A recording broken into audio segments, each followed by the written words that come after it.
मित्रों, रघुकुल वंश के राजा दशरथ के चारों पुत्र राम, भरत, लक्ष्मण और शत्रुघ्न अपनी शिक्षा दीक्षा पूर्ण करके अयोध्या लौट आते हैं। उसके पश्चात चारों भाइयों का विवाह राजा जनक की पुत्रियों से हो जाता है।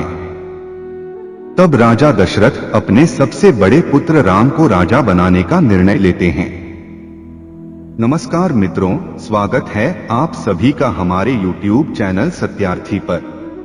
मित्रों, अगर आप भी जानना चाहते हैं भरत के इस रहस्य को जो राम को भी नहीं पता था, तो इस वीडियो को अंत तक जरूर देखें। दोस्तों, राजा दशरथ के इस निर्णय से सभी प्रसन्न होते हैं, परंतु महारानी कैकेयी की दासी मंथरा इस संबंध में कैकेयी के मन में विष घोलती हैं और राम को राजा न बनाने के लिए कैकेयी को उकसाती हैं। वैसे तो महारानी कैकेयी राम से बहुत प्रेम करती थी, परंतु वे उस समय मंथरा की बातों में आ जाती हैं और इसी कारण राजा दशरथ को विवश कर देती है कि वे राम को 14 वर्षों का वनवास दें और भरत को राज्य। राजा दशरथ को भी विवश होकर ये निर्णय लेना पड़ता है और राम अपनी धर्मपत्नी सीता और छोटे भाई लक्ष्मण के साथ वन की ओर चल देते हैं। इस घटना के समय राजकुमार भरत और शत्रुघ्न अपने नानाजी के घर गए हुए थे। उन्हें इन सब घटनाओं के बारे में कोई जानकारी नहीं थी। अपने पुत्र राम के वियोग में राजा दशरथ की मृत्यु हो गई और ये दुखद समाचार सुनकर जब राजकुमार भरत और शत्रुघ्न वापस आए तो उन्हें अपने बड़े भाई राम के साथ घटित हुई इस घटना के बारे में पता चला।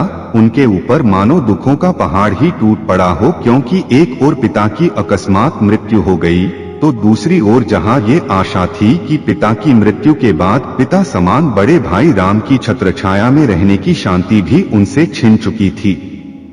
साथ ही साथ राज्य को कुशलता पूर्वक चलाने की जिम्मेदारी भी अब राजकुमार भरत पर आ चुकी थी और इस जिम्मेदारी को वे कतई नहीं निभाना चाहते थे, क्योंकि वे ये जानते और समझते थे कि अयोध्या राज्य पर अधिकार उनके बड़े भाई राम का है और उनसे यह अधिकार छीनकर माता कैकेयी ने हमें यह अधिकार दिलाया है। इस ग्लानि भाव से राजकुमार भरत भरे हुए होते हैं। साथ ही वे अपने माता कैकेयी से राम के प्रति किए गए उनके दुर्व्यवहार के लिए रुष्ट भी रहते हैं। इन सभी भावनाओं से घिरे होने के कारण और श्री राम को वापस अयोध्या लाने के लिए तथा बड़े भाई राम से मिलने का निश्चय करते हैं। राजकुमार भरत को यह पता चलता है कि प्रभु श्री राम अपने छोटे भाई लक्ष्मण और पत्नी सीता के साथ चित्रकूट में ठहरे हुए हैं। तब राजकुमार भरत तुरंत ही उनसे मिलने के लिए चित्रकूट की ओर प्रस्थान करते हैं। उनके साथ उनका सैन्य दल भी होता है, क्योंकि वे यह सुनिश्चित करना चाहते थे कि कहीं बड़े भाई श्री राम को कोई क्षति न पहुंचा सके। इसीलिए उनकी सुरक्षा हेतु वे सैनिकों के साथ जाते हैं। वहीं दूसरी ओर चित्रकूट में भगवान श्री राम, लक्ष्मण और माता सीता अपनी कुटिया के बाहर शांति पूर्वक बैठे हुए थे। तभी उन्हें कहीं से पदचाप और धूल उड़ती हुई दिखाई देती है। कुछ ही समय में यह ध्वनि तीव्र हो जाती है। यह सुनकर लक्ष्मण जी एक बड़े पेड़ पर चढ़कर देखते हैं कि भरत अपनी पूरी सेना सहित चित्रकूट की तरफ तेजी से आ रहे हैं। तब लक्ष्मण बहुत क्रोधित हो जाते हैं और प्रभु श्री राम से कहते हैं, जैसी माता वैसा पुत्र राजकुमार भरत अपनी सेना के साथ आप पर हमला करने आ रहे हैं। वे यह सोचते हैं कि आप वन में अकेले हैं, हमारे पास कोई सैन्य शक्ति नहीं है, तो वे आसानी से हमें मारकर अयोध्या का राज्य हड़प लेंगे। तब मर्यादा पुरुषोत्तम भगवान श्री राम लक्ष्मण जी को समझाते हुए कहते हैं कि शांत हो जाओ लक्ष्मण, भरत ऐसा नहीं है। उसके विचार बहुत ही उच्च हैं और उसका चरित्र बहुत ही अच्छा है, बल्कि वो तो स्वप्न में भी अपने भाई के साथ ऐसा कुछ नहीं कर सकता। इस पर भी लक्ष्मण का क्रोध शांत नहीं होता और वे कहते हैं कि राजकुमार भरत अपने उद्देश्य में कभी सफल नहीं होंगे और जब तक लक्ष्मण जीवित हैं ऐसा नहीं होगा। राजकुमार भरत अपने बड़े भाई राम से मिलने को आतुर थे और इसी कारण वे अपनी सेना में सबसे आगे चल रहे थे और उनके साथ तीनों माताएं, कुलगुरु महाराज जनक और अन्य श्रेष्ठ जन भी थे। ये सभी मिलकर प्रभु श्री राम को वापस अयोध्या ले जाने के लिए आए थे। जैसे ही राजकुमार भरत अपने बड़े भाई श्री राम को देखते हैं, वे उनके पैरों में गिर जाते हैं और उन्हें दंडवत प्रणाम करते हैं। उनकी आंखों से अविरल आंसुओं की धारा बहती है। भगवान राम भी दौड़कर उन्हें ऊपर उठाते हैं और अपने गले से लगा लेते हैं। दोनों ही भाई आपस में मिलकर भाव विहीन हो उठते हैं। भरत के आंसू रुकने का नाम ही नहीं लेती और ये दृश्य देखकर वहां उपस्थित सभी लोग भी भावुक हो जाते हैं। तब भरत पिता राजा दशरथ की मृत्यु का समाचार बड़े भाई श्री राम को देते हैं। यह संदेश सुनकर श्री राम, माता सीता और छोटे भाई लक्ष्मण बहुत दुखी होते हैं। भगवान राम नदी के तट पर अपने पिता राजा दशरथ को विधि विधान अनुसार श्रद्धांजलि देते हैं। अगले दिन जब भगवान राम, भरत आदि पूरा परिवार, महाराज जनक और सभासद आदि बैठे होते हैं, तो भगवान राम अपने अनुज भरत से वन आगमन का कारण पूछते हैं। तब राजकुमार भरत अपनी मंशा उनके सामने उजागर करते हैं कि वे उनका वन में ही राज्याभिषेक करके उन्हें वापस अयोध्या ले जाने के लिए आए हैं और अयोध्या राज्य की जिम्मेदारी आपको ही उठानी है। राजा जनक भी राजकुमार भरत के इस विचार का समर्थन करते हैं, परंतु श्री राम ऐसा करने से मना कर देते हैं। वे अयोध्या लौटने को सहमत नहीं होते क्योंकि वे अपने पिता को दिए वचन के कारण बंधे हुए हैं।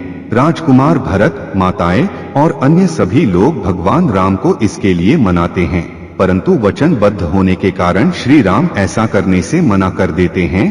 तब राजकुमार भरत बड़े ही दुखी मन से अयोध्या वापस लौटने के लिए प्रस्थान करने की तैयारी करते हैं, परंतु प्रस्थान से पूर्व वे अपने भैया राम से कहते हैं कि अयोध्या पर केवल श्री राम का ही अधिकार है और केवल वनवास के 14 वर्षों की समय अवधि तक ही मैं आपके राज्य का कार्यभार संभालूंगा और इस कार्यभार को संभालने के लिए आप अपनी चरण पादुकाएं हमें दे। मैं इन्हें ही सिंहासन पर रखकर आपको महाराज मानकर आपके प्रतिनिधि के रूप में 14 वर्षों तक राज्य काज पूर्ण करूंगा, परंतु जैसे ही 14 वर्षों की अवधि पूर्ण होगी आपको पुनः अयोध्या लौट आना होगा, अन्यथा मैं अपने प्राण त्याग दूंगा। भरत के ऐसे विचार सुनकर और उनकी मन स्थिति को देखकर लक्ष्मण को भी उनके प्रति अपने क्रोध पर पश्चाताप होता है कि उन्होंने इतने समर्पित भाई पर किस प्रकार संदेह किया। भगवान श्री राम भी अपने छोटे भाई भरत का अपार प्रेम, समर्पण, सेवा भावना और कर्तव्य परायणता देखकर उन्हें अत्यंत ही प्रेम के साथ अपने गले से लगा लेते हैं और वे भरत को अपनी चरण पादुका दे देते हैं। साथ ही भरत के प्रेम पूर्ण आग्रह पर ये वचन भी देते हैं कि जैसे ही 14 वर्ष वनवास की अवधि पूर्ण होगी वे अयोध्या वापस लौट आएंगे। अपने बड़े भाई श्री राम के इन वचनों को सुनकर राजकुमार भरत थोड़े आश्वस्त होते हैं और उनकी चरण पादुकाओं को बड़े ही सम्मान के साथ अपने सिर पर रखकर बहुत ही दुखी मन से अयोध्या की ओर प्रस्थान करते हैं। अन्य सभी परिवारजन भी बड़े ही दुखी मन से विदा लेते हैं।